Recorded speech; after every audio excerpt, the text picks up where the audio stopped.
konnichiwa. Sorry, it's been quite a while, but I thought actually I'd give you two vlogs tonight. There's going to be my Lord of the Rings one as promised, but there's also going to be this one. And this one I'm hoping is going to be a way of kind of explaining why I've been so rubbish at getting vlogs out recently. The main reason has been that I have been doing a lot of wedding planning. Not going to lie, that's been the main reason. I'm getting married in just over a month's time, so it's been all the final preparations for that, basically. The other thing has been basically something that I've been living with for quite a long time, and I've done a few vlogs in the past on it, such as living with anxiety, but also something that happened to me earlier this year, not going into details, but the result of it was IBS, which I think is a lot more common than people realise. I think recorded cases of it are probably less than there are actually in reality. In fact, IBS affects lots of people who in their sort of 20s and 30s. That's when it usually gets developed, and it's actually more prevalent amongst women than men, interestingly. And it actually is connected to anxiety, so it's no real surprise if you suffer from anxiety that you could end up with IBS as well. What's it like to live with anxiety? I mean, what is it like to have an anxiety attack? Well, anxiety can feel like you can't breathe, like you've got something tight around your chest that's constricting your breathing. You can feel sick, you feel achy all over, you feel like you're going to faint, you feel like you're going to die. It sounds extreme, but it is extreme.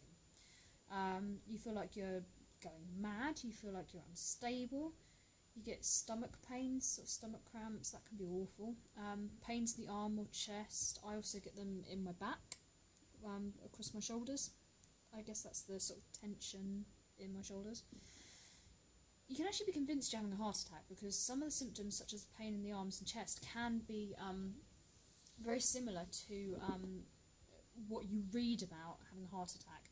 But trust me, having spoken to people who have experienced heart attacks or who treat people who have heart attacks, they said if you're having a heart attack, you would know all about it because the pressure in your chest would just be so intense. However, if you do think that you're having any heart-related problems that are not to do with anxiety, I stress this now, you must seek medical attention straight away. Do not just write it off as your anxiety. If you really think it is something that serious, you must seek medical attention straight away. Remember, I'm not a doctor, I'm just telling you what I experience, what I know for myself. And anxiety is a very individual thing. You won't necessarily get all of those symptoms. You may have symptoms that I don't get. It's very much an individual stress response. And IBS kind of is as well. There are some common factors, some common things that you will likely experience if you have it.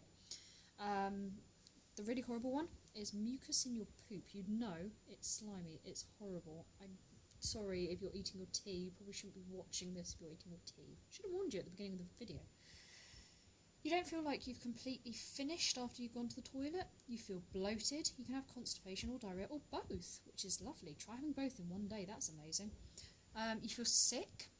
That actually happened to me the other night because I did promise to get my Lord of the Rings vlog up the other night. I promised to record it. I then felt sick. I was then up all night long feeling sick. Just feeling sick. Not being sick, feeling sick. Which then led on to my bout, my most recent bout of this. There are also some other things you can feel, which again are not necessarily the main symptoms, but you might get them. You might get headaches, you might get muscle aches anywhere on your body, and you might feel completely exhausted. And I get all of those. With anxiety, dealing with it, it's to recognise that that's what it is. Try calming techniques such as deep breathing, maybe some yoga poses to help you with your breathing. Just taking time out from whatever you're doing. Take a break, because if you're in a situation that, for whatever reason, has triggered your anxiety, step out of that situation, just give yourself a short break away from it, go and do something else, completely clear your mind, then come back to it, because that will really, really help you. Keep a record. CBT, which is cognitive behavioural therapy, suggests keeping a record of things that trigger your anxiety and how you feel in certain situations, so that you can look for patterns and you can recognise what it is that triggers your anxiety so that you can work on those things. IBS is a similar sort of thing. You can help by reducing your stress. If you get really stressed about it, you're actually likely to make the situation worse. Keep a food diary so you can work out what you eat during the day, and if there's a certain food that triggers it, you know then to avoid that food. And unfortunately, it's not the same for everybody. So you might have something that triggers yours, somebody else might be able to eat that, but have something that triggers theirs. So you really need to work out what works for you, and that's how you can come up with your own individual diet plan to deal with it.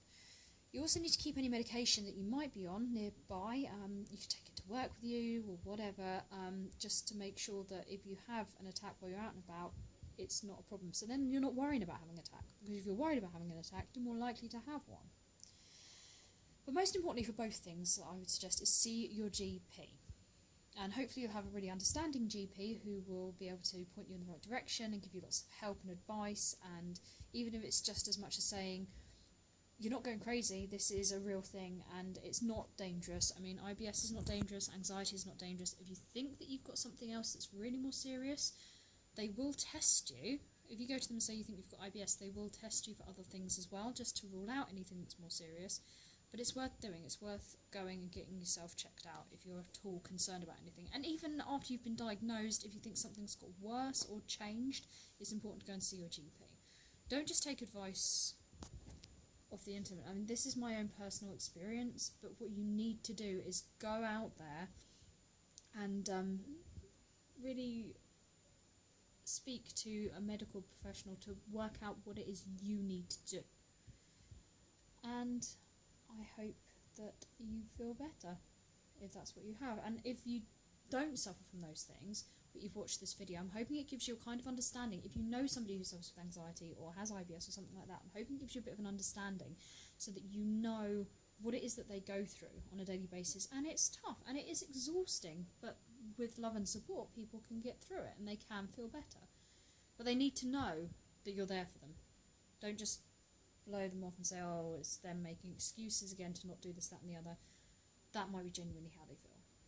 So that said, I will leave you to it, and I will let you see the other video as well, the Lord of the Rings one that I promised.